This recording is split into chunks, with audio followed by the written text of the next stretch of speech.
जी मूतवाहन भगवान की जय हो, जितिया देवी की जय हो। आज मैं आपके साथ जितिया व्रत की 3 पौराणिक कथा शेयर करने वाली हूँ। अनुरोध करती हूँ कि इस कथा को पूर्ण सुने, जिससे आपको जी मूतवाहन भगवान जितिया देवी की आशीर्वाद प्राप्ति हो और आपकी संतान की उम्र लंबी हो। तो चलिए सुनते हैं। एक बार नैमिषारण्य के निवासी ऋषियों में संसार के कल्याणार्थ सूत जी से पूछा, हे सूत, कराल कली काल में लोगों के बालक किस तरह दीर्घायु होंगे, सो कहिए। सूत जी बोले, जब द्वापर का अंत और कलयुग का आरंभ था, उसी समय बहुत सी शोकाकुल स्त्रियों ने आपस में सलाह की कि क्या इस कली काल में माता के जीवित रहते पुत्र मर जाएंगे। जब वे आपस में कुछ निर्णय नहीं कर सकी, तब गौतम जी के पास पूछने के लिए गई। जब उनके पास पहुंची तो उस समय गौतम जी आनंद के साथ बैठे थे। उनके सामने जाकर उन्होंने मस्तक झुकाकर प्रणाम किया। तदंतर स्त्रियों ने पूछा, हे प्रभु, इस कलियुग में लोगों के पुत्र किस तरह जीवित रहेंगे, इसके लिए कोई व्रत या तप हो तो कृपा करके बतलाइए। इस तरह उनकी बात सुनकर गौतम जी बोले, आपसे मैं वही बात कहूँगा जो मैंने पहले से सुन रखा है। गौतम जी ने कहा, जब महाभारत युद्ध का अंत हो गया और द्रोण पुत्र अश्वत्थामा के द्वारा अपने बेटों को मरा देखकर सब पांडव बड़े दुखी हुए, तो पुत्र के शोक से व्याकुल होकर द्रौपदी अपनी सखियों के साथ ब्राह्मण श्रेष्ठ धौम्य ऋषि के पास पहुंची और उनसे धौम्य से कहा, हे विपेंद्र, कौन सा उपाय करने से बच्चे दीर्घायु हो सकते हैं, कृपया करके ठीक ठीक कहिए। धौम्य बोले, सतयुग में सत्य वचन बोलने वाला, सत्याचरण करने वाला समदर्शी जी मूतवाहन नाम का एक राजा था। एक बार वह अपनी स्त्री के साथ अपने ससुराल गया और वहीं रहने लगा। एक दिन आधी रात के समय पुत्र के शोक से व्याकुल कोई स्त्री रोने लगी, क्योंकि वह अपने बेटे के दर्शन से निराश हो चुकी थी। उसका पुत्र मर चुका था। वह रोती हुई कहती थी, हाय, मुझ बूढ़ी माता के सामने मेरा बेटा मरा जा रहा है। उसका रुदन सुनकर राजा जी मूतवाहन का तो मानो हृदय ही विदीर्ण हो गया। वह तत्काल उस स्त्री के पास गया और उससे पूछा, तुम्हारा बेटा कैसे मरा है। बूढ़ी ने कहा, गरुड़ प्रतिदिन आकर गांव के लड़कों को खा जाता है। इस पर दयालु राजा ने कहा, हे माता, अब तुम रो मत, आनंद से बैठो, मैं तुम्हारे बच्चे को बचाने का यत्न करता हूँ। ऐसा कहकर राजा उस स्थान पर गया जहाँ गरुड़ आकर प्रतिदिन मांस खाया करता था। उसी समय गरुड़ भी उस पर टूट पड़ा और मांस खाने लगा। जब अतिशय तेजस्वी गरुड़ ने राजा का बायां अंग खा लिया, तो झटपट राजा ने अपना दाहिना अंग फेर कर गरुड़ के सामने कर दिया। यह देखकर गरुड़ जी ने कहा, तुम कोई देवता हो? कौन हो तुम? मनुष्य तो नहीं जान पड़ते। अच्छा, अपना जन्म और कुल बताओ। पीड़ा से व्याकुल मन वाले राजा ने कहा, हे पक्षीराज, इस तरह के प्रश्न करना व्यर्थ है। तुम अपनी इच्छा भर मेरा मांस खाओ। यह सुनकर गरुड़ रुक गए और बड़े आदर से राजा के जन्म और कुल की बात पूछने लगे। राजा ने कहा, मेरी माँ का नाम सेवैया है और मेरे पिता का नाम शालीवाहन है। सूर्य वंश में मेरा जन्म हुआ है और जी मूतवाहन मेरा नाम है। राजा की दयालुता देखकर गरुड़ ने कहा, हे महाभाग, तुम्हारे मन में जो अभिलाषा है वह वर मांगो। राजा ने कहा, हे पक्षीराज, यदि आप मुझे वर दे रहे हैं तो वर दीजिए कि आपने अब तक जिन प्राणियों को खाया है वे सब जीवित हो जाएं। हे स्वामिन, अब से आप यहाँ बालकों को ना खाएं और कोई ऐसा उपाय करें जहाँ जो उत्पन्न हो वे लोग बहुत दिनों तक जीवित रहें। धौम्य ने कहा कि पक्षीराज गरुड़ राजा को वरदान देकर स्वयं अमृत के लिए नागलोक चले गए। वहाँ से अमृत लाकर उन्होंने उन मरे मनुष्यों की हड्डी पर बरसाया। ऐसा करने से सब लोग जीवित हो गए जिनको कि पहले गरुड़ ने खाया था।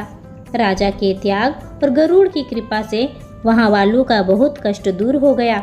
उस समय राजा के शरीर की शोभा दुनी हो गई थी। राजा की दयालुता को देखकर गरुड़ ने फिर कहा, मैं संसार के कल्याणार्थ एक और वरदान दूंगा। आज आश्विन कृष्ण सप्तमी से रहित शुभ अष्टमी तिथि है। आज ही तुमने यहाँ की प्रजा को जीवन दान दिया है। हे वत्स, अब से यह दिन ब्रह्मा भाव को हो गया। जो मूर्ति भेद से विविध नामों से विख्यात है, वही त्रैलोक्य से पूजित दुर्गा अमृत प्राप्त करने के अर्थ में जीवित पुत्रिका कहलाई है। सो इस तिथि को जो स्त्रियां उस जीवित पुत्रिका की और कुश की आकृति बनाकर तुम्हारी पूजा करेगी तो दिनों दिन उनका सौभाग्य बढ़ेगा और वंश की भी बढ़ोतरी होती रहेगी। हे महाभाग, इस विषय में विचार करने की भी आवश्यकता नहीं है। हे राजन, सप्तमी से रहित और उदया तिथि की अष्टमी को व्रत करे, यानी सप्तमी विद अष्टमी जिस दिन हो उसी दिन व्रत ना कर शुद्ध अष्टमी को व्रत करे और नवमी में पारण करे। यदि इस पर ध्यान ना दिया गया हो तो फल नष्ट हो जाएगा और सौभाग्य तो अवश्य ही नष्ट हो जाएगा। जीमूत वाहन को इस तरह का वरदान देकर गरुड़ वैकुंठ धाम को चले गए और राजा भी अपनी पत्नी के साथ अपने नगर को वापस चले आए। धौम्य द्रौपदी से कहते हैं, हे देवी, मैंने यह अतिशय दुर्लभ व्रत तुमको बतलाया है। इस व्रत को करने से बच्चे दीर्घायु होते हैं। हे देवी, तुम भी पूर्वोक्त विधि से यह व्रत और दुर्गा जी का पूजन करो तो तुम्हें भी अभिलाषित फल प्राप्त होगा। मुनिराज धौम्य की बात सुनकर द्रौपदी के हृदय में एक प्रकार का कौतूहल उत्पन्न हुआ और पूर्ववासिनी स्त्रियों को बुलाकर उनके साथ यह उत्तम व्रत किया।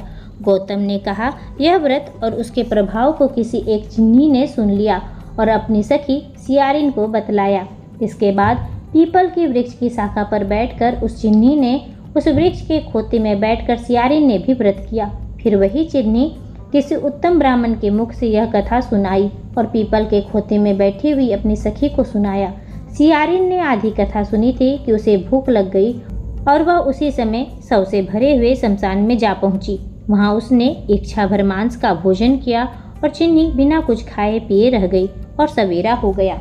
सवेरे वह गौशाले में गई और गौ का दूध पिया। इस तरह नवमी को उसने पारण किया। कुछ दिनों बाद वे दोनों मर गईं और अयोध्या में किसी धनी व्यापारी के घर में जन्मी।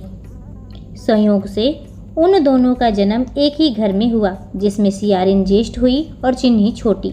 वे दोनों सभी शुभ लक्षणों से युक्त थी, इसलिए बड़ी लड़की काशी राज के और छोटे उसके मंत्री के साथ गृहपात्य अग्नि सामने विधि पूर्वक ब्याही गई। पूर्व जन्म के कर्म फल से वह मृगनयनी रानी हुई।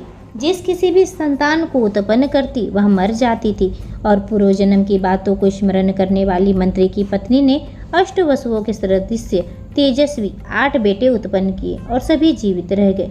अपनी बहन के पुत्रों को जीवित देखकर ईर्ष्यावश राजपत्नी ने अपने स्वामी से कहा कि यदि तुम मुझे जीवित रखना चाहते हो तो इस मंत्री के भी पुत्रों को उसी जगह भेज दो जहाँ मेरे बेटे गए हैं, अर्थात इन्हें मार डालो।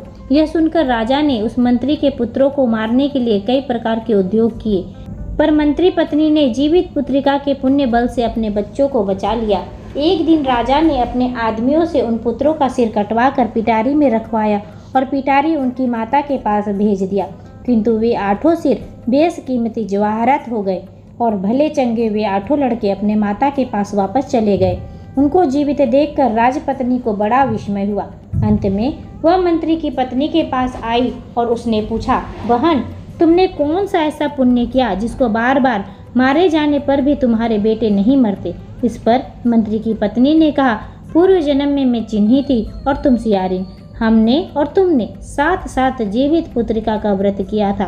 तुमने व्रत के नियमों का भली भांति पालन नहीं किया था और मैंने किया था। इसी दोष से हे बहन, तुम्हारे बेटे नहीं जीते हैं।